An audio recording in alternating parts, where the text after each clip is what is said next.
disons que on s'est trouvé même à un moment donné en Suisse, mais c'est une autre Suisse en fait. Oui, c'est ça. C'est ça, c'est une autre Suisse. Mm. Voilà, c'est une autre Suisse. Et on parlera tout à l'heure un petit peu, mais légèrement. Hein, on va effleurer le sujet. Oui, On parlera d'Israël aussi. oui. Ça. Alors j'allais dire, bon, dans les médias c'est un peu à la mode. Hein. Oui. Oui, donc on se doit d'en parler. On se doit en parler, mais à peine. Hein, Oui. C'est-à-dire Oui. pas autant. Non, Autant. non. Nous allons nous concentrer quand même sur ce qu'on pourrait appeler la région France. Hein. Je dis région Oui. parce que bon, ce Oui. n'est plus qu'une région dans le monde. Hein.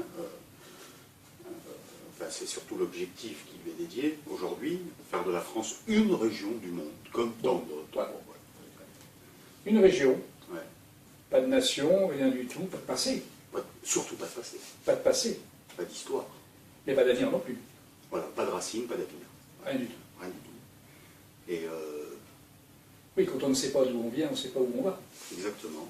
Hein? Et c'est un peu, voilà, c'est un peu l'état d'esprit aujourd'hui qui nous préoccupe. C'est un peu d'ailleurs, pour le coup, j'allais dire, le sujet de cette vidéo. Absolument. C'est Hein? une. Oui, c'est véritablement dans cet esprit de retrouver les racines, c'est-à-dire aller au plus profond, à la source, de façon à ce qu'on retrouve une identité Une identité bien française. bien française. Avec tous Oui. ceux qui désirent, Oui, oui. finalement, conserver ou adopter cette identité bien française. Mais cette identité bien française, quand on va sur Internet, on s'aperçoit qu'elle est réclamée. Elle est réclamée, elle est même. Il y a même une certaine crainte de la voir disparaître. Ouais. Et sur Internet, c'est évident. Ouais. C'est-à-dire qu'on ne se sent pas tout seul quand on a la démarche que l'on a en ce moment. Voilà, c'est ça. Sur Internet, on ne se sent plus tout seul. Voilà.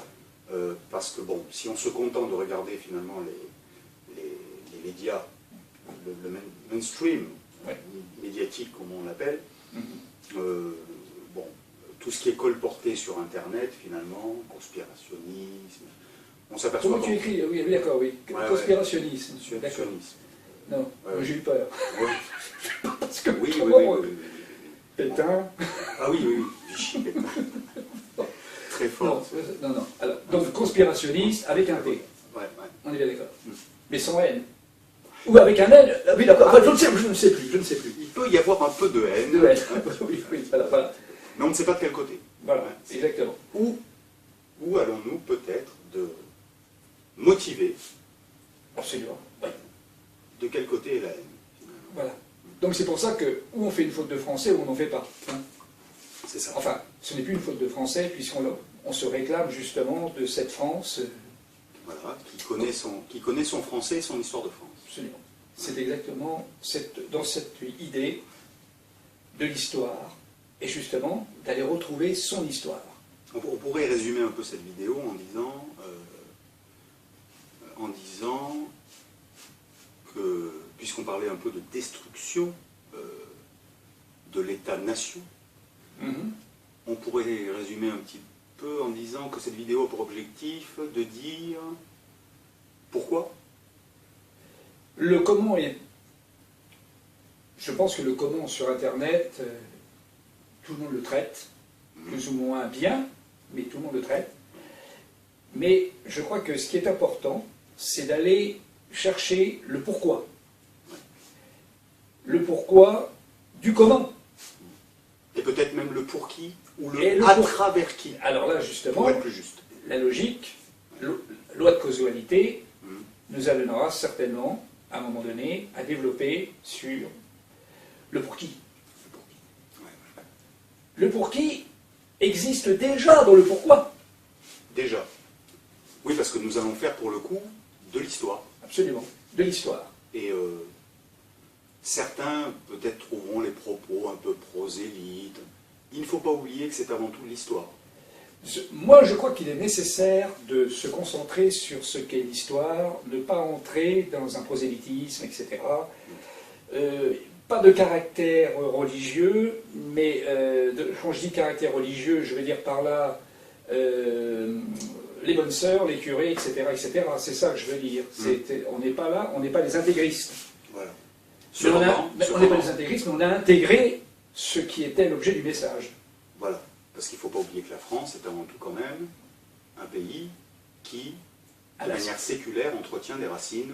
Des racines chrétiennes. Voilà. Chrétiennes. Voilà. Et osons le mot. Chrétienne, et que la France, c'était la fille aînée de l'Église, et ce n'est pas pour rien.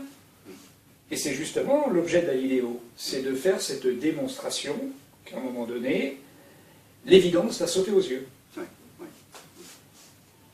Ce qui est important là-dedans, c'est que quand on voit de quelle manière on efface notre passé, on comprend, j'allais dire, les visions, on va dire des visions, parce qu'il y avait ce qu'on appelait des âmes privilégiées. La France a vécu un moment spirituel extraordinaire. Intense. Intense.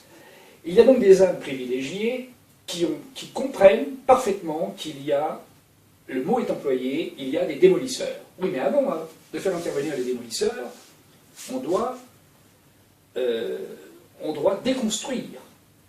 Et pour déconstruire, comment fait-on pour déconstruire? On introduit le ferment des hérésies. C'est la seule manière de déconstruire, et à ce moment-là, on commence à bouger l'édifice, on le secoue pour le déraciner, justement. Ouais.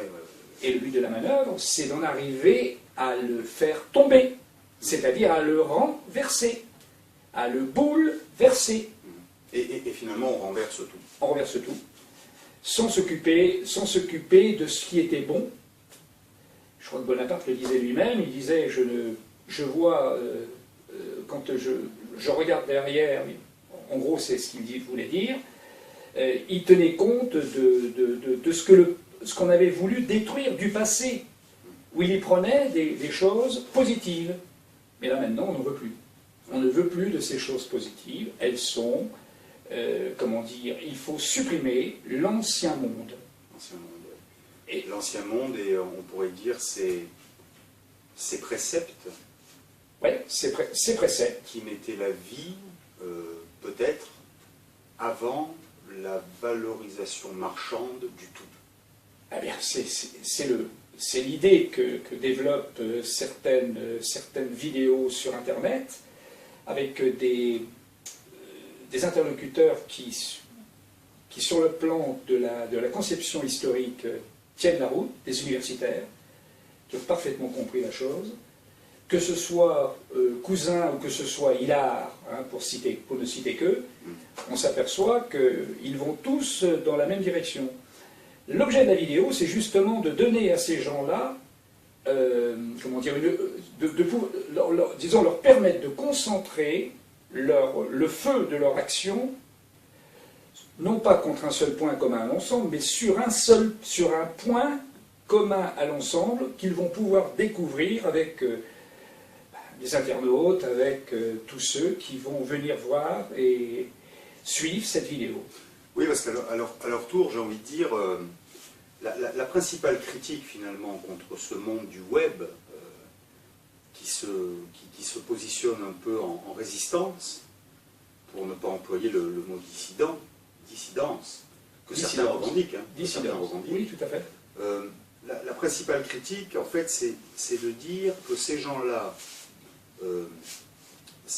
finalement, s'attaquent à un monde aujourd'hui, on va dire, établi, qui a l'air en équilibre, qui a l'air en harmonie, hein, à travers tout ce que peut nous donner comme influence le cinéma, les médias, ce que nous appellerons plutôt de la propagande, hein, une propagande d'ailleurs légitime dans tout empire qui s'installe et qui s'assoit. Il faut domestiquer les esprits du peuple, de toute façon. Bon, voilà. Donc c'est un peu cette résistance. Voilà. Ce qui est critiqué donc, par rapport au web et à ces dissidents, la critique facile qu'on leur fait, c'est finalement de montrer du doigt ce qui ne va pas, sans jamais dire ce qui pourrait aller. Exact. Et en fait, dans cette vidéo, on va essayer donc d'aller plus loin.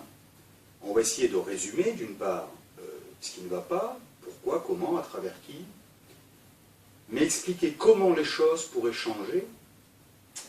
on en arrivera à cela. Voilà. Si on va chercher le pourquoi, c'est justement pour asseoir le discours qui va permettre... Il faut bien venir de quelque part. Il faut venir de quelque part, encore une fois. Venir de quelque part et comprendre pourquoi on s'est exprimé on a voulu absolument faire disparaître complètement le message, certes, mais nos origines. Et dans un processus, voilà, on va dire, incroyablement long. Ah, ça s'est fait graduellement. Mais dont on soupçonne une accélération finalement aujourd'hui. Aujourd'hui. Ah oui, de toute façon... On peut reprendre une phrase de Sarkozy qui dit il est temps d'enterrer ce vieux monde qui met trop de temps à mourir. Ouais. Le nouvel ordre mondial nous tend les bras. Absolument. Et on peut même dire, pour rebondir sur Sarkozy, quand il s'adressait en 2009 à, je crois que c'est De Villiers, tu as de la chance Philippe, toi tu aimes la France, ses paysages, son histoire, moi tout cela me laisse froid, je ne pense qu'à l'avenir. Bon, avec ça il a tout dit. Il a tout dit. C'est-à-dire que là on s'aperçoit bien que ce qui motive tous ces gens, c'est justement, ce n'est pas du tout l'amour de la patrie, comme on disait à une certaine période, il y a même 30 ans on parlait encore de cela, mais ça s'est fait tellement vite que quand on est entré dans le 21e siècle, on changeait d'air. On changeait d'air, et voilà. Et ce qui est intéressant, c'est ça. C'est même un peu le paradoxe, on s'aperçoit qu'aujourd'hui, ce qu'on qualifie finalement de grands hommes, puissants, politiques, qui sont souvent les mêmes d'ailleurs, entretiennent finalement, alors qu'entre leurs mains sont légués par la population, ouais, à travers ce qu'on appelle la souveraineté, des pouvoirs. Des pouvoirs qui aujourd'hui, au lieu d'être utilisés pour défendre le bon sens de ce que réclame la majorité de la population, sont détournés pour finalement surfer avec le système dans une forme d'impuissance résolue, avec une certaine lâcheté même, vers ce que le système attend d'eux. Et quand on dit le système, on ne parle pas du système du gouvernement.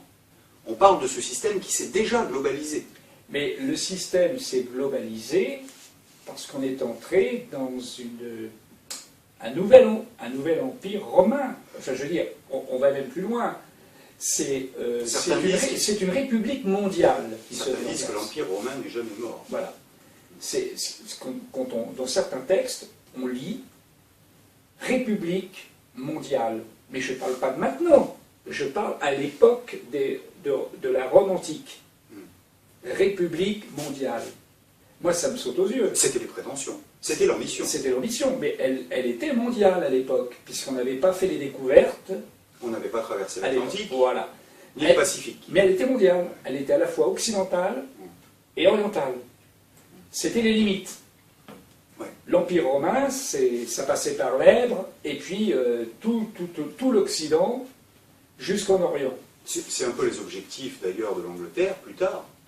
C'est le Commonwealth. Oui, tout à fait. La colonisation du monde, par voie navigable cette fois, étant donné que naviguer n'est plus un frein à la colonisation et à l'étendue du territoire. Voilà. Et tout s'est fait comme ça, c'est-à-dire que quand on regarde bien, alors, il y a une mondialisation, mais il y a aussi le mondialisme, avec les monismes, on fait beaucoup de choses. C'est le mondialisme qui est là, présent, et c'est un mondialisme